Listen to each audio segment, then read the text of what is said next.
بسم اللہ الرحمن الرحیم۔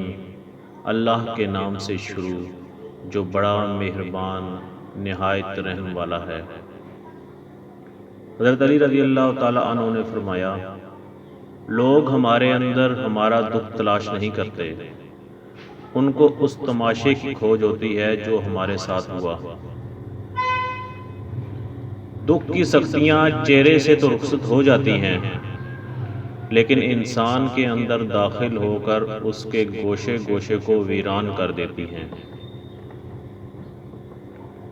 دنیا والوں پر اپنا دکھ ظاہر مت کرو، کیونکہ وہاں چوٹ ضرور مارتے ہیں جہاں پہلے سے زخم ہو۔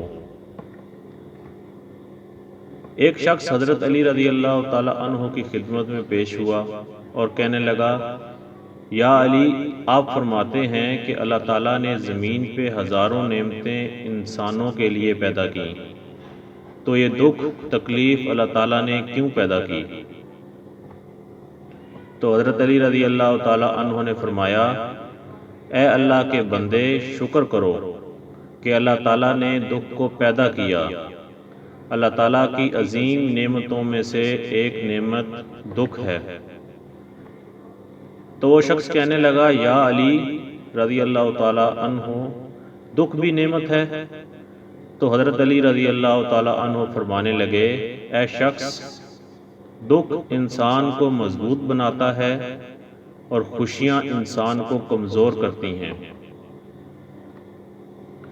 اللہ تعالیٰ جس انسان کو نوازنا چاہتا ہے، عظیم مقام دینا چاہتا ہے، تو اسے تکلیف، دکھ اور درد کی راہ بخشتا ہے، تاکہ وہ مضبوط بن بن کے اتنا سیکھ لے کہ اپنی منزل تک جا پہنچے۔ یاد رکھنا، انسان کا دکھ انسان کو سکھانے کے لیے ملتا ہے، لیکن افسوس تو یہ ہے کہ انسان اس دکھ کی وجہ سے روتا رہتا ہے۔ انسان دکھ اور درد کی وجہ سے کتنا بھی روتا رہے، لیکن ختم نہیں ہوگا، کیونکہ دکھ انسان کو رلانے کے لیے نہیں بلکہ انسان کو سکھانے کے لیے آیا ہے۔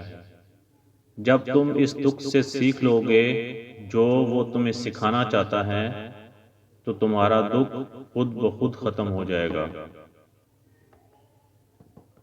زندگی اتنی دکھی نہیں کہ مرنے کو جی چاہے، بس لوگ اتنے دکھ دیتے ہیں کہ جینے کو دل نہیں کرتا۔ دکھ انسان کو یا ریت کی دیوار کی طرح ڈھانپ دیتا ہے یا چٹان کی طرح کھردرا اور سخت بنا دیتا ہے۔ یہ ایک حقیقت ہے کہ انسان کو جہاں سے پیار کی سب سے زیادہ امید ہوتی ہے، اسے سب سے زیادہ دکھ بھی وہیں سے ملتا ہے۔ اللہ پاک کہتا ہے، کسی کو تکلیف دے کر مجھ سے اپنی خوشی کی دعا مت کرنا، لیکن اگر کسی کو ایک پل کی خوشی دیتے ہو تو اپنی تکلیف کی فکر مت کرنا۔ اللہ تعالیٰ جس کو اپنا آپ یاد دلانا چاہتا ہے، اسے دکھ کا الیکٹرک شاک دے کر اپنی جانب متوجہ کر لیتا ہے۔ دکھ کی بھٹی سے نکل کر انسان دوسروں کے لیے نرم پڑ جاتا ہے، پھر اس سے نیک اعمال خود بخود اور بخوشی سرزد ہونے لگتے ہیں۔ دکھ تو روحانیت کی سیڑھی ہے، اس پر صابر اور شکر کرنے والے ہی چڑھ سکتے ہیں۔ کچھ دروازے ہمیں خود پر خود ہی بند کرنے پڑتے ہیں۔ زندگی بھر خود فریبی اور خوش گمانیوں میں رہنے سے بہتر ہے کہ انسان ایک ہی بار خود کو جھلستی ہوئی حقیقت کے روبرو کر لے۔ یہ قدرت کا قانون ہے کہ جو انسان کسی کو استعمال کر کے اسے دھوکہ دے کر اپنی خوشیاں حاصل کرتا ہے، وہ کبھی نہ کبھی خود اس سے بھی زیادہ دوسروں کے ہاتھوں استعمال ہو کر زندگی میں دکھ سہتا ہے۔ اللہ پاک فرماتا ہے، تم مانگو مجھ سے تمہارا مانگنا اچھا لگتا ہے مجھے۔ تم کیوں پریشان ہوتے ہو؟ کیا میری قدرت پہ یقین نہیں تم کو؟ میں تو تمہاری شاہ رگ سے بھی زیادہ قریب ہوں۔ جب تم اپنی ماں کی نیت پر شک نہیں کر سکتے تو اس پر کیسی بے یقینی جو تم سے 70 ماؤں سے بڑھ کر محبت کرتا ہے۔ مجھ سے مکمل یقین کے ساتھ مانگ کر تو دیکھو، پوری دنیا کو تمہارا وسیلہ بنا کر تمہیں نہ نوازا تو کہنا۔ کبھی کبھی ہم خود سے بھی اتنا دور ہو جاتے ہیں کہ چاہتے ہوئے بھی اپنے من میں جھانک نہیں پاتے۔ بیزاری کی ایک کیفیت نہیں، مکمل اذیت ہے۔ توبہ ایسا دروازہ ہے جو موت کی ہچکی تک کھلا رہتا ہے۔ دعا ایسا عمل ہے جو تقدیر کو مات دے سکتی ہے۔ ضمیر ایسا ساتھی ہے جو ہمیشہ حق کی راہ دکھاتا ہے۔ جب انسان خاموش ہو جائے اور اپنے حق کے لیے بھی نہ بولے تو سمجھ جاؤ وہ اپنے اندر بہت کچھ دفن کر چکا ہے۔ اے بلندیوں کے بادشاہ، اے رب کائنات، ہمارے دلوں کو شیطان کے شر سے بچانا، صرف اور صرف اپنی رضا کا غلام بنانا۔ اے رب پاک، ہم سب کو ہمیشہ خوشحال اور آباد رکھنا، آمین۔ انسان دنیا میں جتنا مرضی تکبر کر لے، آخر کار اس گوشت نے کیڑوں مکوڑوں کی غذا ہی بننا ہے، ہڈیوں نے بوسیدہ ہو کر مٹی کے نیچے ہی جانا ہے۔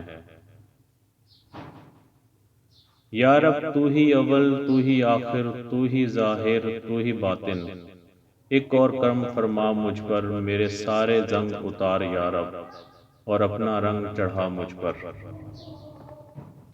دنیا میں کبھی کسی اچھے انسان کو تلاش مت کرنا، خود اچھے بن جانا۔ ہو سکتا ہے آپ کے اس کام سے کسی اور کی تلاش ختم ہو جائے۔ معاف کرنے کی عادت اور حوصلہ پیدا کرو۔ یہ تو اللہ پاک کا کرم ہے کہ اس نے انسان کے گناہوں کے پردہ پوشی کی۔